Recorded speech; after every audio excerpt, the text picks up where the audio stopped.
guys, welcome back to Sparkman Homestead. My name is Krista, and today we are going to try to tackle a canning project. Today's date is July the 31st, and tomorrow the Every Bit Counts challenge starts. But we're gonna get started a little bit early, so we're gonna start one day early. Well, I've been preserving for the whole month of July, but as far as the challenge goes, we're gonna start it one day early. So on my table right now, I have a table full of Azure stuff. I just got home from picking up my Azure order.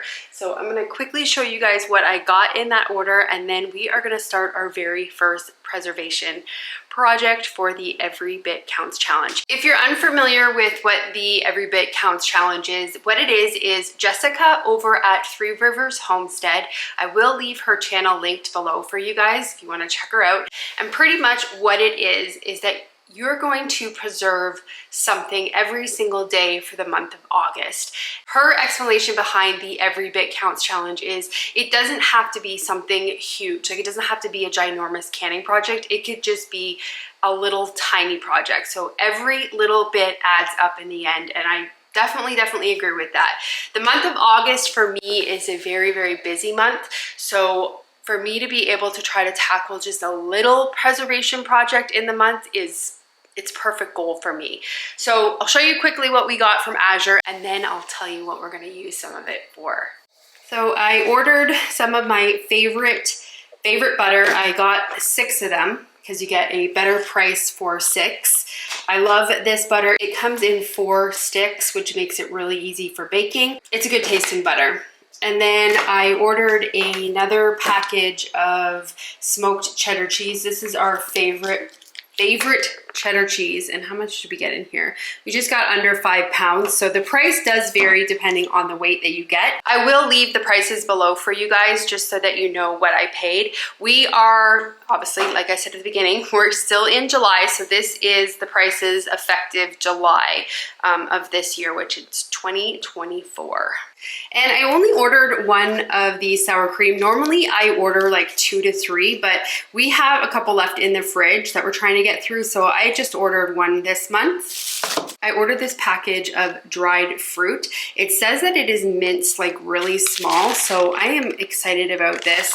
I'm trying to find some different options just for really quick and easy snacks. So got that. And then this was on sale this month. This is just an essential oil. I use this when I make my homemade dishwasher detergent. So I just got another one while it was on sale.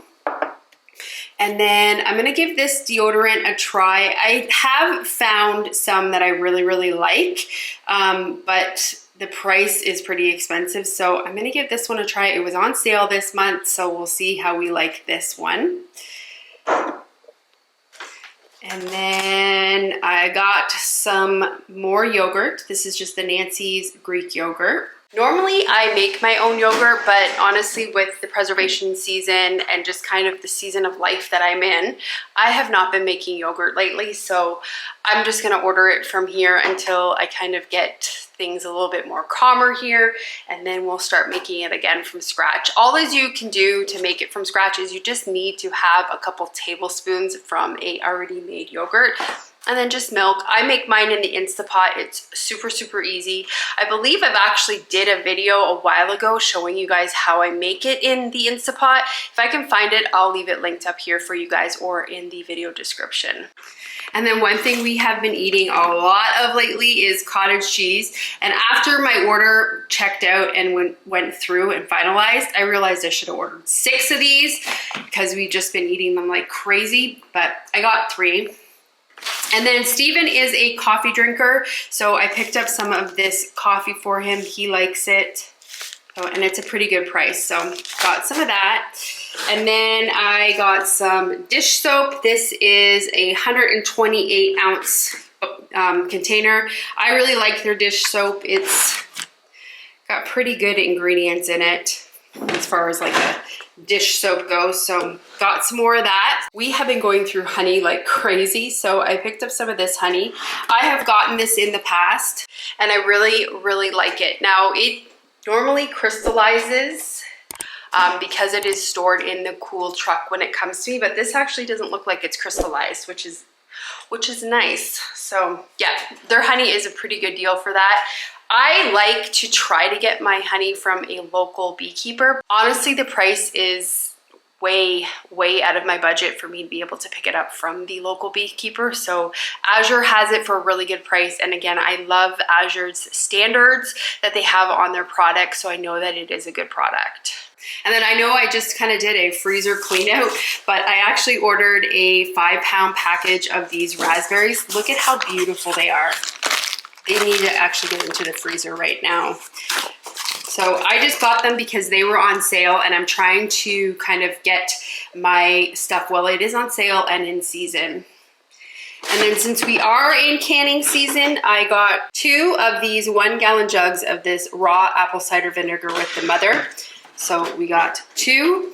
And then the other thing that I am getting really low on is my liquid aminos, and I like to order them in the gallon-sized jars. They actually store really good in the fridge. So I just open this jar, pour it in a little container in my kitchen fridge, and then in my garage fridge, I just store this jug, and it actually lasts a really long time in the fridge opened. So got a gallon of that. It is, again, cheaper to get the bigger size than to get like the smaller containers.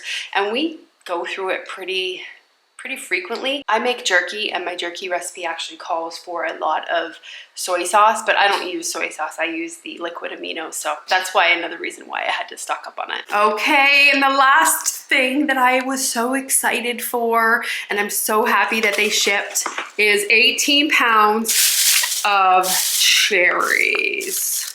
They actually look beautiful. Like I was kind of worried, but these are in great shape. These ones are the transitional Bing cherries. So the reason they're called transitional is because Azure recently acquired a new cherry orchard, and most of Azure's stuff that they grow, well, I think actually all of the stuff that Azure actually owns and grows, it is all 100% organic. But they've recently purchased a newer orchard. I believe they purchased it last year. And in order to be certified organic, you have to have your farm running organic practices for 3 years straight. And because they're only in their 2nd year running it, they can't classify these as organic. So they're called traditional because they are on their 2nd year, but all organic practices have been done with growing these particular cherries. The other benefit to it is not only are all of the practices of being organic put in place, they are substantially cheaper than the actual organic ones. So I picked up 18 pounds of these. I am going to try to get another 18-pound next month, because with these, this is hopefully going to be today's project. We are going to make some Maraschino, I don't know if I'm saying that right, cherries. I made them last year, and I only got 3 pints made. And they were so good. They were so delicious. Now, in order to make them, it is actually it might even be a 3-day process to make them. So I'm gonna start the video today and kind of show you guys how we're gonna start the process, and then I will bring you along as we finish the process. So that is gonna be today's canning preservation task we're gonna start with. And we will definitely be snacking on these as well, because I love cherries. And then I'm hoping to get a couple of them, like maybe a pound or 2 in the freezer as well. Now this I did not order from Azure, but I did order from my beautiful friend that goes to Azure. She, again, does her garden organically, and I picked up a half bag of green beans. They're beautiful looking. My green beans, unfortunately, did not survive all of the rain that we had in the month of May, and then we had the drought in July. Anyways, I got no green beans. I do have another succession planting put down, and they are all just starting to come up. So I will get a fall harvest of green beans. But one thing that I seen in a cooking book that actually one of you beautiful viewers sent to me, I think it's... Oh, hold on one second. Okay, sorry about that interruption. That was actually Azure giving me a call back, because unfortunately I did not get my pear juice that I ordered. They have the most amazing frozen pear juice. I got it last month because I wanted to give it a try, and it is like eating a fresh pear. I cannot recommend it enough. Anyways, it was on sale this month, I think for like $5.50 or something for a gallon. So I ordered it, but they unfortunately did not ship it for me. So I called Azure and they gave me a call back right away and credited my account. So next month I will have a credit for it. When Azure doesn't ship something, they are very good about refunding you. Now, you don't get a refund to your form of payment that you paid with. What they do is they just end up refunding you as a credit for your next month's order. Anyways, so I was just dealing with that. They took care of it, have a credit on there. So what I was saying, so in this cookbook, there is a recipe for a pickled 3-bean salad. It sounds delicious. It uses chickpeas, I'm just reading it here, uses green beans, kidney beans, chickpeas. It's got some onion in it, celery, you know, all the traditional stuff for like a pickle. We are going to get that task started also today because that is another one that takes a couple of days to make. While I was talking to Azure, I took some of those cherries because I just wanted to test them out because I love cherries. Raspberries are my very first favorite fruit and cherries are my second. So I took some of these cherries, washed them and had some, and amazing, just amazing. They are so delicious. All right, so the maraschino cherry recipe that I looked up, it is a 3-day process and it uses 3 pounds of cherries to make that. And last year when I made it, I did it exactly to the T and I only got 3 pints. This year I want to get at least 6 pints of it. So we're gonna use 6 pounds of cherries, which is perfect. That is an 18-pound box. So maybe I should even triple it. I don't normally like the maraschino, that is how you say it. I don't usually like the maraschino cherries because of the food coloring in it or the food dye. And plus they are just like really, they don't taste good. Sorry if you like them, but I personally don't think that the store-bought ones taste good. Last year, I thought I would experiment and make my own because I wanted to see if maybe I just didn't like the preservatives that were in the store-bought one. And sure enough, they taste a million times better than the ones that you can get at the store. And then what I do with the reserved juice is I can that up as well, and that tastes like a Dr. Pepper. You put that with a little bit of sparkling water, and you have Dr. Pepper.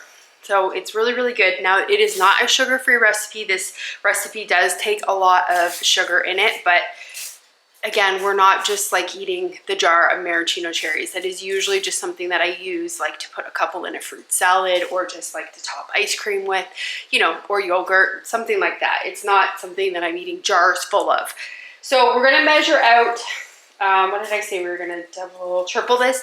We're gonna measure out 9 cups of these cherries, and then I am gonna get some of them put into the freezer right away. I also yesterday went out into my garden and picked a whole bunch of cucumbers.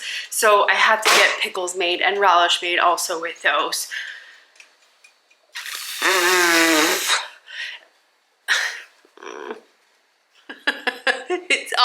It all comes in at once. And I really would love to do the every little bit, but what happens in the month of August is I get a lot of things, and then I'm not just doing little projects here and there. I'm doing a lot of big projects. This, another pile that I have staring at me saying, do something with me. No, these are not asking to be canned. These, some of them are actually starting to go bad.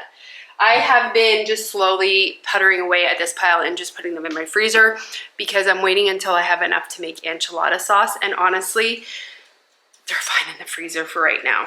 I guess what we need to do is kind of prioritize what we need to get done first. So what is gonna go bad first? These are gonna go bad first. So let's do that. Alrighty, we are gonna get these weighed out. So I have my scale here and we're gonna make sure that it is on pounds because I usually have it on grams for my sourdough. Okay, and then we're gonna tear this. And then let's measure out 9 pounds.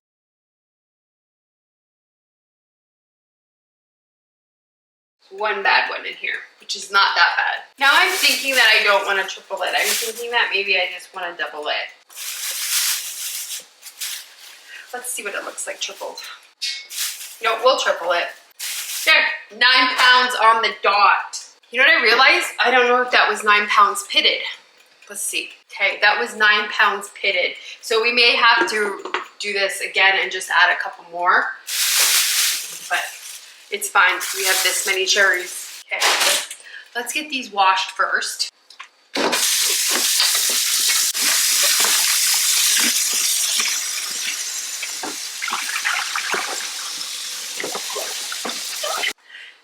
Guess what I'm not wearing right now? Of all the times you need an apron, working with cherries would be top of the list. They stain really bad. So I picked up this cherry pitter on Amazon. I have never used it. This is gonna be the first time. I knew that I was gonna be doing 18 pounds worth of cherry preservation this year, potentially even more if we can get more next month. I was not trying to do that with a spoon or a straw or however you do it without a pitter. I invested in a cherry pitter. I will leave this link below for you guys if you are interested in it. I am a fan of this particular brand name. I have a lot of their stuff. It is a more expensive kitchen brand, but their stuff lasts. Like it lasts a very, very long time. Okay, so we're gonna see how this thing works. So we'll take this off, put it in here. I probably should get the manual, maybe. That might help kind of explain how to do this. Yep, so place them with the thing up the stem hole, whatever you want to call it. Put that up. Obviously take the stems out. I probably shouldn't be learning how to do this on camera. I maybe should have experimented off of camera, but you know, this makes it more fun. Okay, let's see.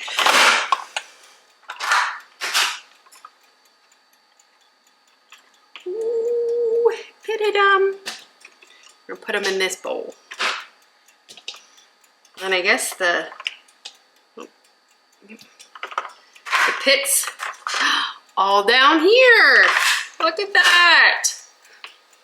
Okay, now we only have 9 more pounds to do.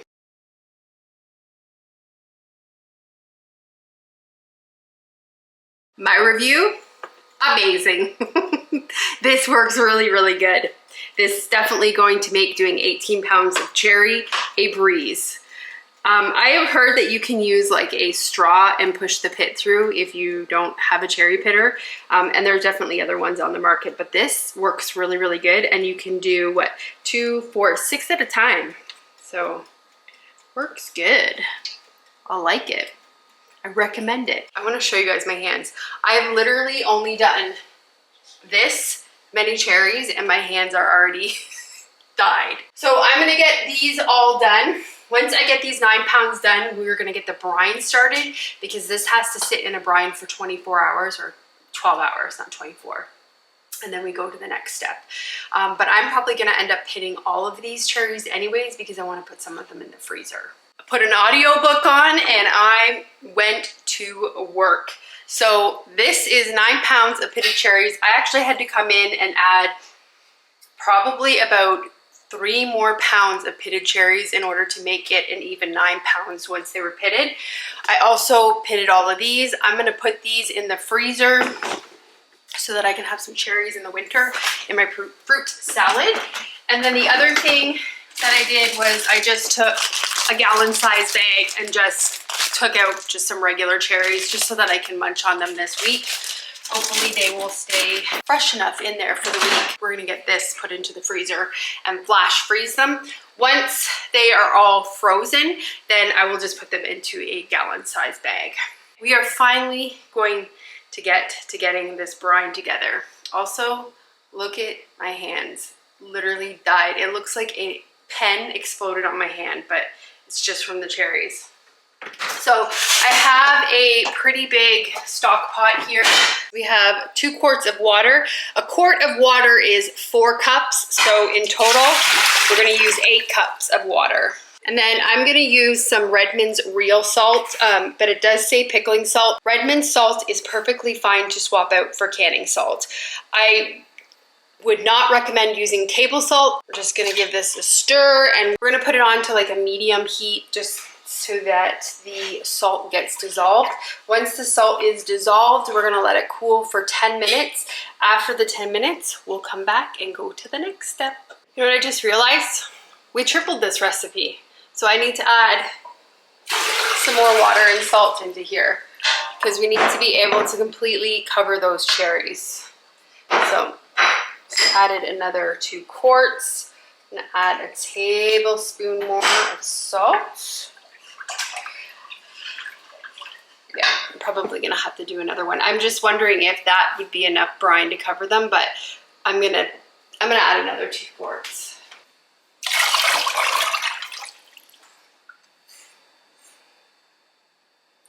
I am probably gonna end up leaving my green bean recipe for tomorrow because that has to sit in the fridge for 24 hours and this bowl is huge. So it's gonna take up a lot of fridge space. And then the green bean salad actually has to also sit in the fridge for 12 hours. So I actually do not have enough fridge space to do both of those projects today. So I'm gonna have to space them out a little bit. I have this box of peppers.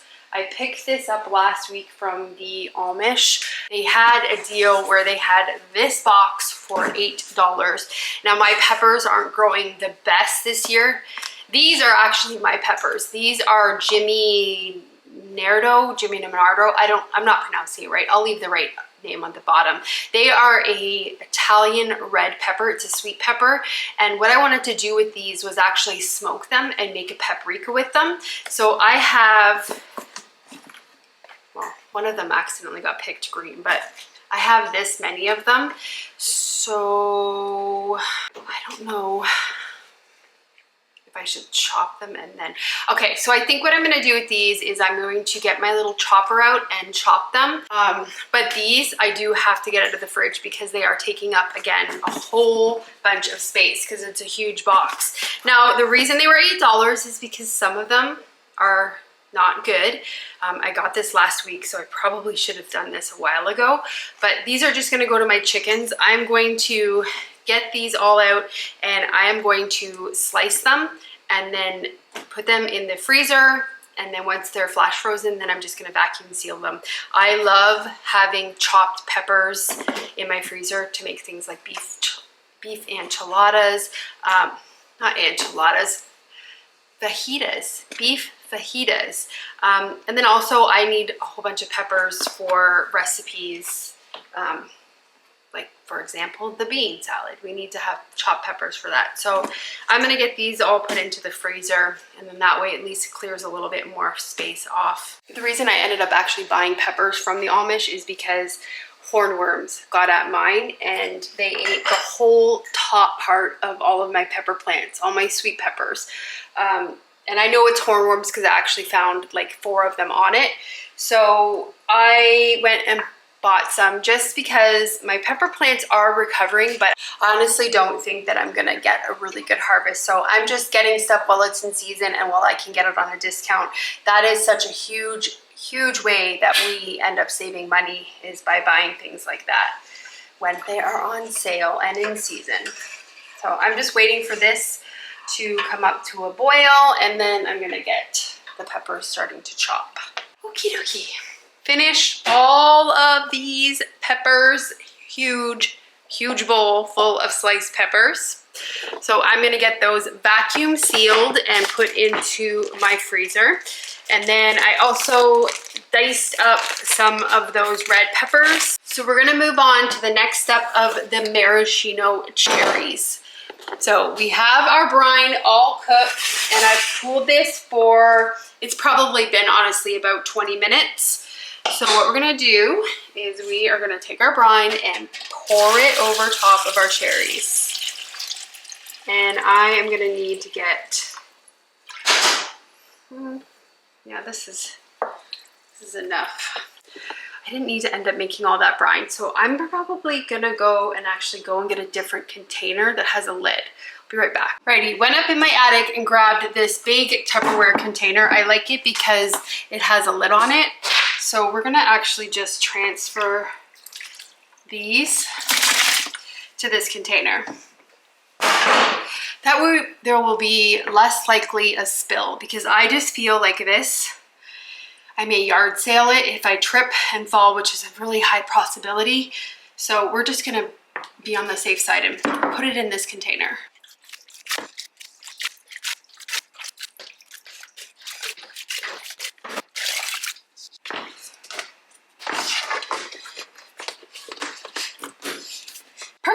Now this is gonna go into the fridge overnight. It says 12 hours or overnight, so we're gonna do it overnight. And then in the morning, what we're gonna do is we're gonna take it out of the fridge, we're gonna rinse it, and then we're gonna move on to the second step. So I'm gonna get this huge bowl of peppers put into the freezer. I'm gonna get this put into the fridge.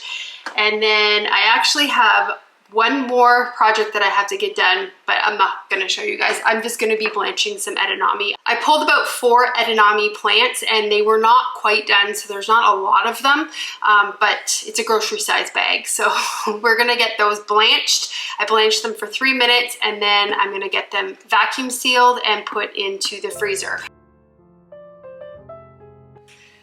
Okay, we're at the next day. Here is our cherries. So we need to get these all straightened out and get all of that brine off of the cherries. Get my strainer out. We don't need to worry about saving any of the brining water, so we're just gonna dump it right into the, what is this thing called? The sink. I'm gonna have to do this in batches because there's a lot of cherries in here. So what we wanna do now is we wanna rinse these off with some cold water and make sure that we kind of get all that salty brine off of them.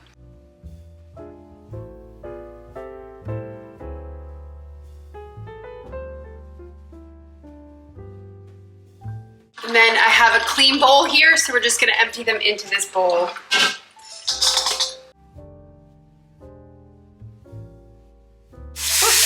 There's a pit.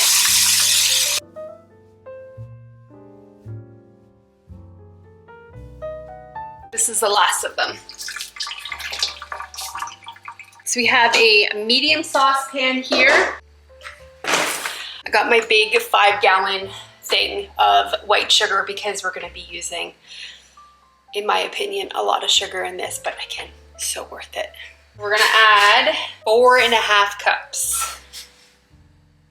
Actually, we're gonna add a lot more than that and I'm gonna need a bigger stock pot. I keep forgetting that we have tripled this recipe, so I need to go and get my really, really big stock pot.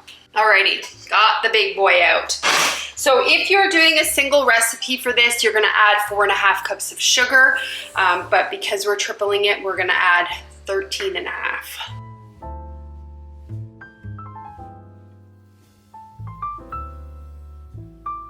This is an insane amount of sugar. And next up, you're going to add, if you're making a single recipe, you are going to add 3 cups of water to this, but again, we're tripling it. So we're gonna add 9 cups of water.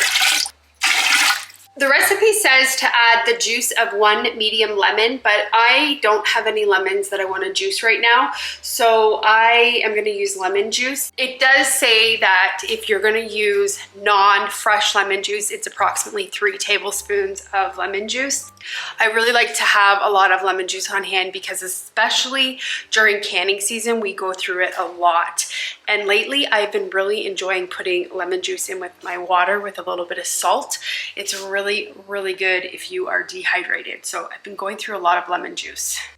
Okay, so we're gonna add in 9 tablespoons. But again, if you're doing a single recipe, you're just gonna put in 3 tablespoons or the juice of 1 medium lemon.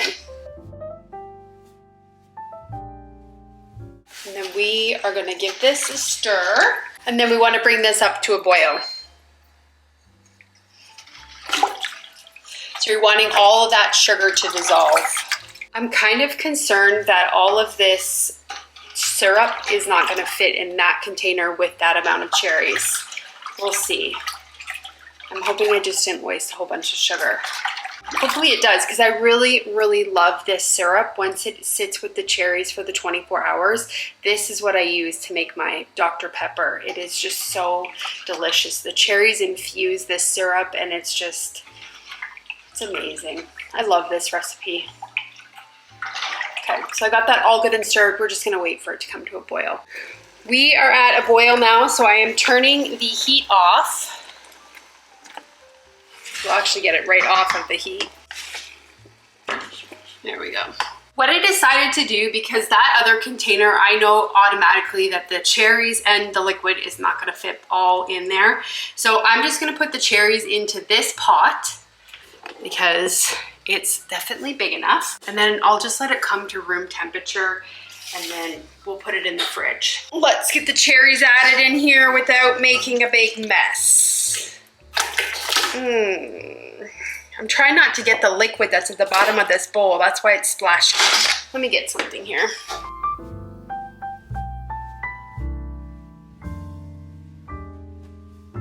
Actually, we'll just add it all in. That liquid's good. It's just cherry flavored water. Okay, we're gonna give these a stir. Make sure they're all good and coated. So I'm just gonna leave that sit on my counter just until it comes to room temperature. Once it gets to room temperature, we will put that in the fridge, and then we'll leave it sit for 24 hours. And then after 24 hours, we will move to the next step. Yay. And then tomorrow we will have canned maraschino cherries. I'm so excited. So I'll see you guys tomorrow.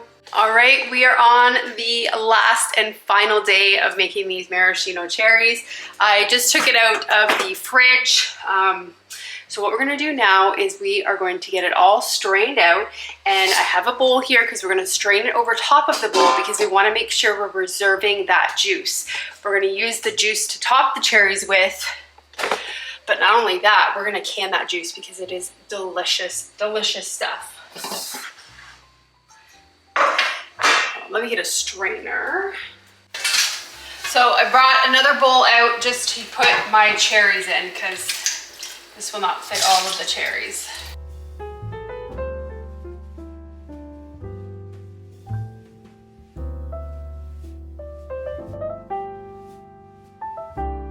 I've got a little bit of a smaller pot just so that it comes to boil a little bit quicker. So we're gonna take all of our reserve juice,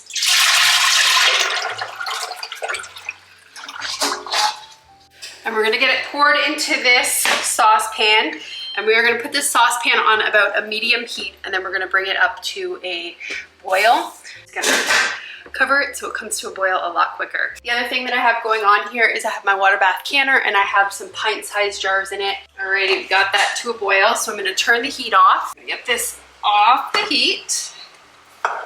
Give it a little stir. This is completely optional, but I highly, highly suggest doing it. You are going to add in 1 teaspoon of almond extract. Because we tripled it, we're gonna go in with 3, and this one's not even open. My little extract thing out here. This one's open. Yeah, this one's open. So we'll put in 3 teaspoons.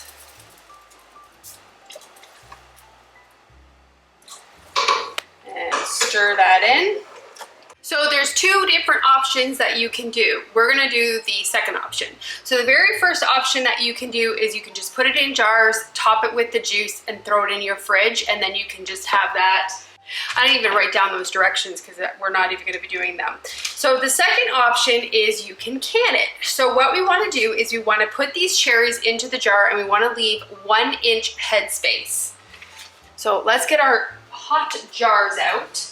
And because this syrup is hot, we need to make sure that we're using hot jars. So we'll take our cherries and we're gonna fill them to 1-inch headspace.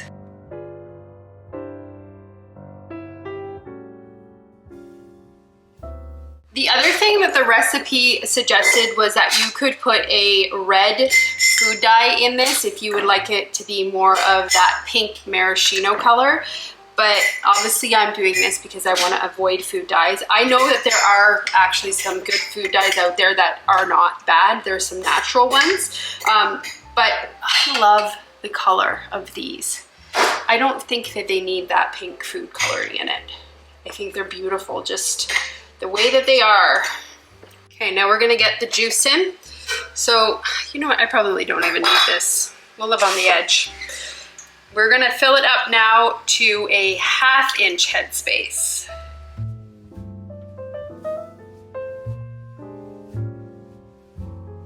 And we'll do a quick debubble.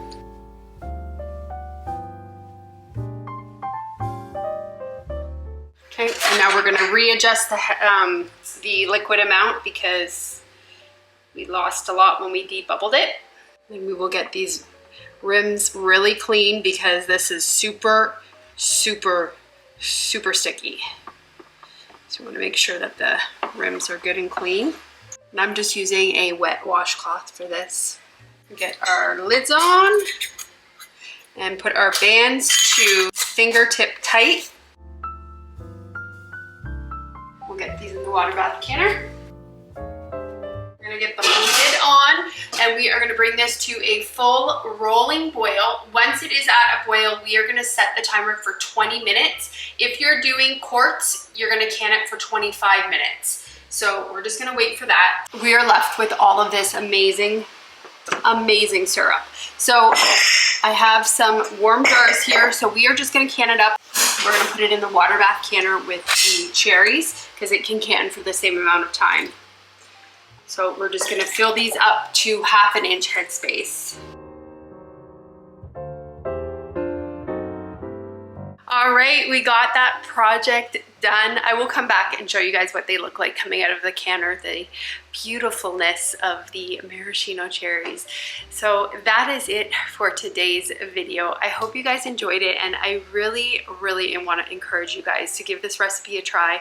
If you're looking for a new fun way to can cherries, I cannot recommend this recipe enough. It is absolutely delicious. So I am also getting some more canning projects done. I'm getting bread and butter pickles started. I got some relish started. It is sitting in the fridge. It's gonna sit in the fridge for 24 hours. We are just getting a lot of other projects done for the Every Bit Counts Challenge. So stay tuned for videos all this month on ways that I'm getting my garden stuff, and not even my garden stuff. Like today's video was me preserving stuff that I bought from Azure. So don't think that just because you don't have a huge garden that you can't put food on your pantry shelf. You definitely can. Utilize your local farmers market. Here in South Central Kentucky, we are blessed with Amish communities everywhere, and I definitely utilize them when I either have a crop failure or I just didn't plant something. Food auctions, like produce auctions, are another great option that you have. So don't feel, again, like you can't do it because you don't have a garden or you don't have the resources to have a garden. Utilize everything that you have around you. So that is it. Again, I hope you guys enjoyed today's video, and I hope you have a great day or night whenever you're watching this, and I will see you on the next video. Bye, guys.